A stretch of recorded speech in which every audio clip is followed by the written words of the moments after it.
Hey Waffle Gang, I do hope you're well. My name is Mark and today we're checking out some more Reddit stories. And if you do love a Reddit story, why not consider hitting that like, subscribe, maybe that notification bell too. Let's crack on with today's first story. Much love, guys. Now today's first story comes from a deleted account that says, I told my husband I might not want to sleep with him if he gets a tattoo. Tonight, my husband told me that he's thinking about getting a fairly large tattoo to cover part of his arm that he's self-conscious about. I hate tattoos. They are a major turn-off to me. I was silent for a bit trying to process, then eventually said, it's your body and I won't stop you. He pressed me further, saying he wanted to know what I thought. I said I liked his body exactly the way it is, and if he got a tattoo, I would find him less attractive. He said I didn't have to make up my mind just now because he was thinking about doing it in a few years or so. I said okay. I was pretty down because all I could think about was him getting this tattoo and knowing I have no right to stop him, but also knowing how much it will bother me. He realized my mood was off, so he asked me if I was upset about the tattoo. I said yes. He told me that he doesn't understand why it's ruining my night because it's something he might do in the future. Not something he's going to do now. I said I knew that, but if he decides he wants to go ahead and get it, I'll have no right to stop him. And what if I no longer find him attractive to the point where it ruins our sex life? It's not something he can get rid of. He said saying that was mean and uncalled for. I said it's a legitimate concern of mine, and he wanted to know what was bothering me. Now he's really upset, and I'm upset, and we're both miserable. How do we fix this? And in the comments, in the box already says you are being ridiculous. Sounds like you just want to punish your husband for doing something you don't approve of. Feeling Ad says saw your other comments, so you associate tattoos with the assault you went through. Not from husband, but you can easily shrug it off with co-workers. That sounds odd and conveniently unfair to your husband, and to top it off, your husband doesn't know about this assault. Instead of focusing on potential future tattoo, you need to work on communicating to your husband the truth of your past, and you definitely need some serious therapy. You don't get to use past traumas as an excuse for current behavior either, by the way. So get working on yourself now. And then I discovered that OP added some sort of edit or as a comment on someone else's post originally that said, I was assaulted by someone who had a tattoo in the same place my husband wants one. Ever since the assault, tattoos give me an uncomfortable feeling. That's why I'm worried I won't be attracted to him anymore. Not because he doesn't look exactly how he did when we first got together, or because I think tattoos themselves are ugly. I don't want to tell my husband about the assault, which is why I left it out of the original post. So on the back of that, someone asked OP if they've tried therapy to deal with the assault, and they got sorry that it happened to OP. And OP said, I was in therapy, it helped, but I still have some triggers. There's one song I still can't listen to without feeling like I'm going to throw up or have a panic attack. I'm worried tattoos might be one of those, but I don't know for sure. Stav the Donkey, and we have to consider now that this might have been said before the additional information, etc. So, take it with a pinch of salt. Stav the Donkey says, that's totally manipulative, controlling behavior. Old Performance says, I do agree you're focusing too much on a what if.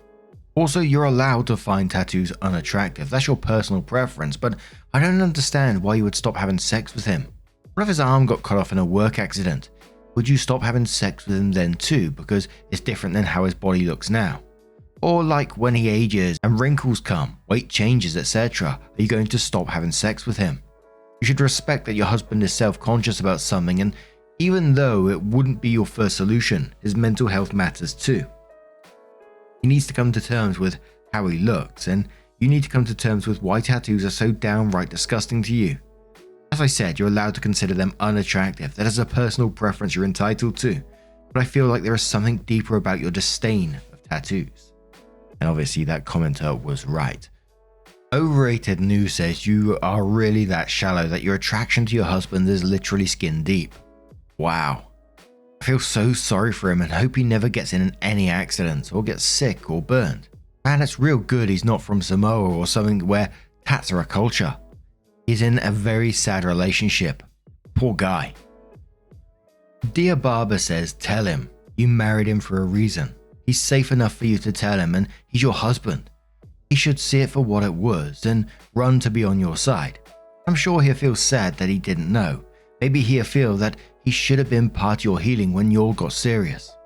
Either way, you're safe to tell him, and I'm sure he'll be eager to mend the whole tattoo situation the moment he's in the knowing.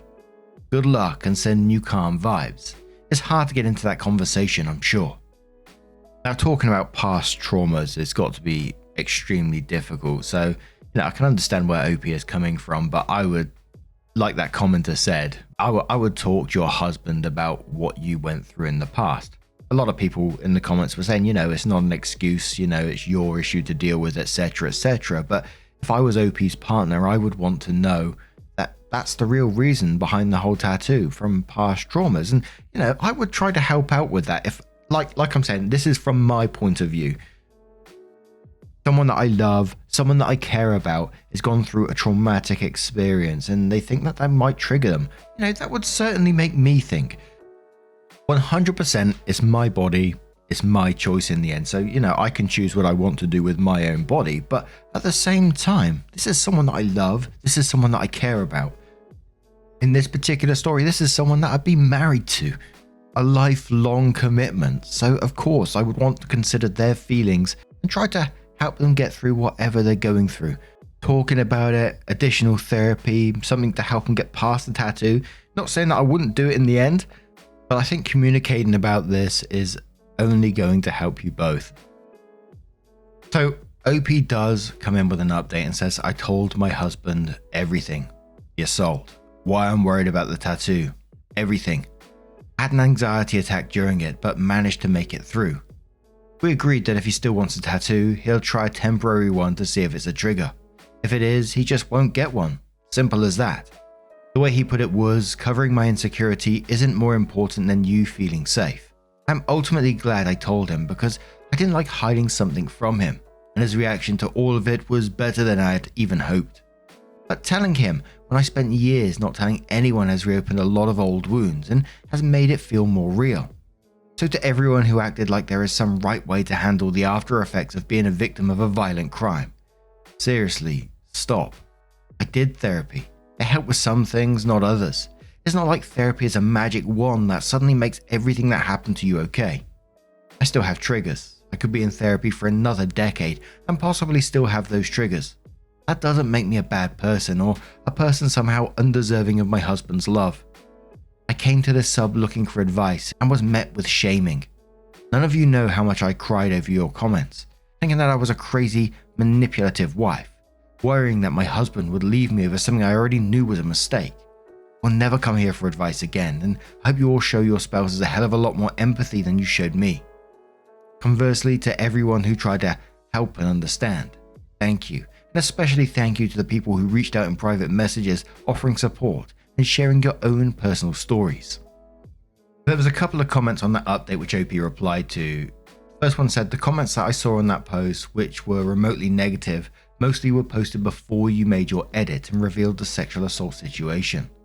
I do have a lot of sympathy for you and I don't think you are horrible, but your wording in this post is absurd. You asked for advice and people disagreed with you telling your husband you wouldn't have sex with him if he got a tattoo. They found that to be unreasonable. That is what advice forums are about. Did you expect wholehearted support and agreement? OP says first, I asked how do I fix this? Not how do I convince him he shouldn't get a tattoo. Even before I disclosed the sexual assault, a response of apologize to him because you're in the wrong would have been far more helpful than your husband should buy a fleshlight. And we'll see you in the divorce forum soon. I never said I was right. In fact, I thought I messed up. People didn't bother to consider that before assuming I was trying to control him. Second, even after I disclosed the sexual assault, people called me controlling, shallow, and ridiculous. People downvoted pretty much all of my comments, including the comment about why I struggled to tell him. People also told me I had plenty of time to tell him and messed up by not telling him. That's not advice. That's kicking someone when they're down, and it was uncalled for. Someone quotes OP and says I came to this sub looking for advice and was met with shaming, and then says, because you left the assault out of your original post, didn't you? Correct me if I'm wrong. I think you added that as an edit and a response to a later comment. Without the assault, your post did come across as controlling or manipulative. Knowing about the assault and the related trigger over tattoos was critical to understand where you were coming from. As a result, the advice you ultimately got was you have to tell him about the assault because without that information, he's going to think you're just trying to be controlling and manipulative over what he wants to do with his own body. And you took that advice and you told him about the assault. And what happened? Everything suddenly made sense to him, and now you're both on the same page about the tattoo. The issue is resolved and your bond with your husband has been strengthened. So why are you mad, bro? Then one more comment that says, I can't imagine making such an ultimatum on my husband, and I am a sexual assault survivor as well. I fix my own issues in therapy. I don't project them onto my spouse. And that was the last one on that post. But now I'm going to turn this one to you guys. What do you guys make of this situation? Put yourself in OP's shoes. How would you feel in that? Let us know your thoughts down in the comments below. And let's move on to another story. It comes from MaXXI, who says, my girlfriend, 30 female, regrets inviting her sister, 27 female, to live with us. My girlfriend, 30, and I, 29, back in 2020 decided to move out of our state and start living together after over 10 years of friendship and 2 years of dating. We got an apartment space with a college roommate who we were also friends with, and it was a long adventure of learning to live with someone, adjusting, compromising, and understanding how and why someone lives the way they do. Eventually, the college roommate moved out 2 years later, and while we love her to death, we struggle to take care of her 2 cats, and while we love her to death, we struggled to take care of her 2 cats that she adopted while we took care of our own 2 as well. We got to live together as just us 2 for 8 months, and we were on a steady path of improving both our individual lives and our relationship, until my girlfriend thought to invite her sister to live with us. To give context, my girlfriend came from a hellishly strict household, from no internet or going out to an adult, high expectations in school, so on. Her and her sister would endure their drunken dad, who'd always put them on edge when he was around, force them to hide in their rooms, and then berate them from outside their door. It was so much that my girlfriend actually ran away, almost started up a new life in a different state until guilt brought her back. And while things were talked out, the issues were never resolved. What's worse was her sister, who'd put some blame on her from time to time for whenever her dad targeted her when she was not around, forcing more guilt. Moving out was my girlfriend's second chance of trying to be free. My girlfriend invited her sister out to live with us because she also felt like she needed to get out, and out of kindness my girlfriend offered. We drove to her with a U-Haul, helped her pack her things, then carried everything into our space within a day. A year has passed and it's only been negative. Her sister also has 2 cats, and once again we had to help take care of them.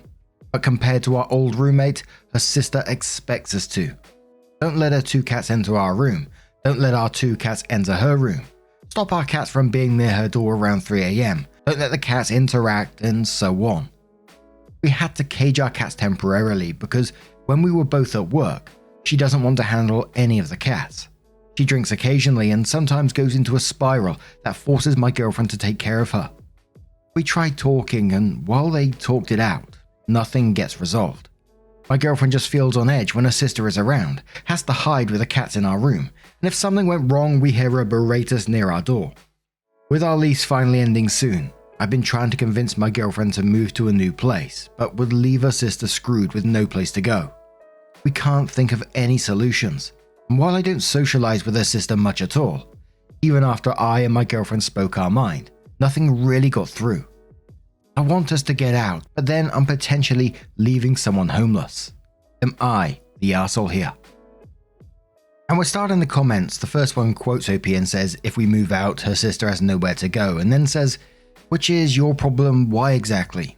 Kick them out. You 2 handed her an apartment on a plate and she pissed it away by being a dreadful roommate. She has nobody to blame if she is homeless other than herself.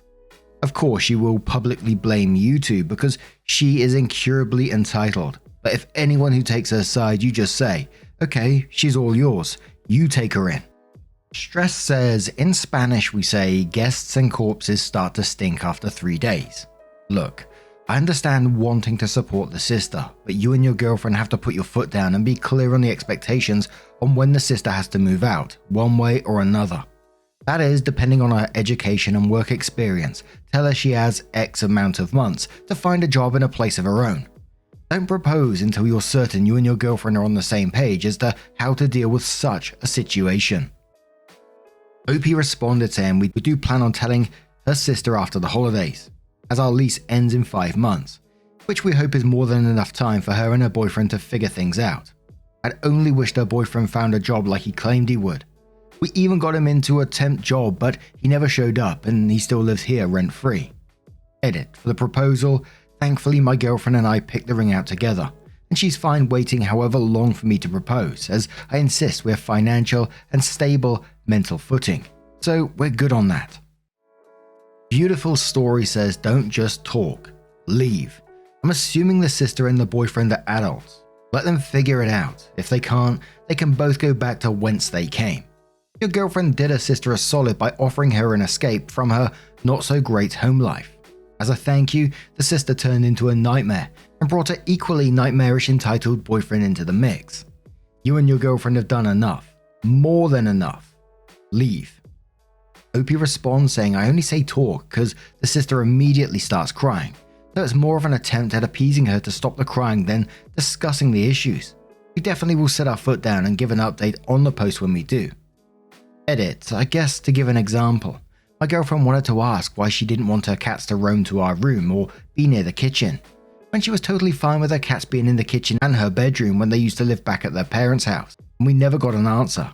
Just sobbing and talking about how our cats kept on getting on the counter. Hers does too, but I guess ours is an issue. Chaotic Good responds to OP and says she's manipulating you. At this rate the boyfriend will be gone today. Sister can go at the end of your lease. Why you two let freeloaders move in is beyond me, but learn to say no, ignore the tears, stop being hostage in an apartment you pay for. It's ridiculous. Tell her lease is up in X amount of months. We are intending to not renew and find a new space. You have until X date. I would set this before lease is up to find other living arrangements, and we will be finding a place alone. OP then posted pretty much the same post in a different subreddit, but left a lengthy comment on it which was a sort of update in a sense, and said thank you for the long written advice. I'd just shown my girlfriend this post and we've been reading together the comments so far, and she's both happy and sad to hear it. That's some of the things I've already said to her in just a different way, but she needed convincing that this is the right move. My girlfriend is strong, like so strong. I remember she was involved in a carjacking and it took months to finally be vulnerable and cry about it, so it hurt to see how often she cried throughout this whole year. More than I've ever seen my whole time knowing her. She teared up after I read this comment aloud, but in a good way, because she was scared that her and myself would be bad in trying to find peace living alone. As for inviting the boyfriend 27 male thing, we have been friends with him for a good several or so years, before he got together with my girlfriend's sister. Me, my girlfriend, and the sister's boyfriend came to the idea that he'd come here, he'd work, and then all 4 of us can pitch in and get a big house for all of us to live together. Yeah, we were naive. I'd be much more comfortable with us moving out if he had a job, because he's been here for 9 months, but he hasn't. Our plan is to enjoy the holidays, visit my family, and then once New Year passes, we will tell them the news. It gives them 5 months before the lease ends. And then we can also see what our boyfriend decides to do, whether he wants to fly back or stay here and actually work things out. It just sucks because we're both anxious about the long 5 months, as our sister's reaction will decide how we live for the remaining time here. So around 2 months later, OP comes in to update the post and says, a while ago I made a post explaining a situation where my girlfriend's sister started living with us and it's been hell. I deleted the post instead of muting the notifications by accident, as I didn't expect it to gain traction. When it asked if I was sure, I didn't realize what for, lol. TLDR version, girlfriend moved out of an abusive home, she offered her sister a space in our house to escape abusive home, she ends up being abusive. We flew her boyfriend out here so she can be happy. Lives with us for a year with no job. We don't want to live with him anymore. I created a post asking if I was in the wrong and how to approach the situation. If anyone needs more context, I'll gladly fill you in. The post I made was unanimous in saying, We just need to tell them and leave. Most were kind. Some called us pussies, but I can't blame them. Well, good news for everyone who saw the original post, and for the people just joining in. But we did tell them in the beginning of January. We were extremely anxious about it, but when we talked about it, we felt relief off of our shoulders. Of course, her sister cried about it, saying a lot of things trying to convince us to stay. And we firmly just said we wanted to leave. We did not say because of her. We simply said we wanted to be on our own. Since the last 5 years living out on our own, it was never us two. Since we had a roommate for the first 3 years and now a sister. She admitted defeat and said she was fine with it. And now we're moving out in May once our lease ends. It doesn't come without the weekly comments to guilt us to stay. All from her sister, which we have had answers for each one. Comments such as, I don't want us to lose contact or stop talking after this. Opie continues, we always invite them out to eat or explore, play games, watch movies, bring them with us to visit our respected families for the holidays. Always a no. Doesn't help every time she does try to talk to us, it ends in her guilting or blaming my girlfriend. Quoting the sister again, it's hard to find a job nowadays. I don't know if boyfriend's name can help me with paying for a new space. Opie says it's now been 1 year since he's been here. We can say for certain he only applied to one place and gave us no update. I'm sure him saying he doesn't want to go to work somewhere that pays him below X amount doesn't mean anything. Sarcasm. There's plenty more, but we've been growing thicker skin and now just looking forward to living just us together. Might not necessarily need a post, but just wanted to make this to thank the people on here that encouraged and kicked their asses to take a stand. Is there anything we should plan ahead for handling a person with this kind of personality? Opie added an additional comment below that one and said, yeah, over the month we've been trying to walk her sister and her boyfriend on how to call and set up the internet, electricity, etc. for the apartment space since she's scared and not sure how to do it. The entire time she's passing comments, but she insists she's joking immediately after saying it, that we're leaving her broke and borderline homeless. She sent a group text chat saying it in different words literally a few hours ago. Which wouldn't be an issue because my girlfriend and I will be spending the same, if not 100 or 2 more, than what she will be paying for her place on ours. But her boyfriend doesn't have a job. I guess to give more context on why the boyfriend that we flew out here doesn't simply fly back home. About a few months ago, he lost his phone and his wallet in a movie theatre, so no ID. Thankfully he called his mum and got her to send him another phone, so he's good now. Rainey replies that saying that dude is a hobosexual. Sis needs to learn her own lessons, but you don't have to subsidize him any longer. Someone said to OP, so you're moving out. Are they signing a new lease? Make sure your names are off of everything before you leave and enjoy your peace. OP says yes, our lease ends in May. We already have a place that we are prepped to go to. My girlfriend's sister and her boyfriend on the other hand, we are not certain. She has a job but he doesn't, nor does it seem like he's made an effort in the past month to look for any. We were urged in my previous post that it was not our problem, and we agree, so hopefully they figure that out. Thanks for the peace. Sparkling Perry says, May, huh? Not sure I actually believe you'll go through with it. The fact that you're seeking advice for such an obvious set of actions that you are free to do, you want to do, and make perfect sense for you, doesn't give me any comfort that you'll actually show a spine when these people inevitably lean on you for more support. And OP gives a final response to that and says, see, this was one of the comments that I had on my original post that I totally understand the doubt and questioning. Personally, I was more seeing if we were the ones doing wrong. I know we're in the right, but I wanted to make sure I go about it and communicate it right. While my girlfriend was seeking advice on how to discuss with her sister, who basically is just near a carbon copy of her dad, the main source of trauma she grew up with. Which is why, even with the answers being clear, the course of action being laid out, and me trying to endorse that us moving is a good thing, her trying to maintain a relationship with her sister was the most important thing. They both went through the same shit, just my girlfriend had me and had a great support group, and her sister had her and the boyfriend she has now. As for going through it, we already gave our 3-month notice a few days ago, and someone is seeking to live here once we move out, so it's set in stone. Excited for it. But now I'm going to turn this one to you guys. What do you guys make of this situation? Let us know your thoughts down in the comments below. And just a huge thank you from the bottom of my heart for getting involved in today's stories. Your love, your support, your time always means the absolute world to me. So thank you so much. And hopefully I'll see you in the next one. Take care. and much love.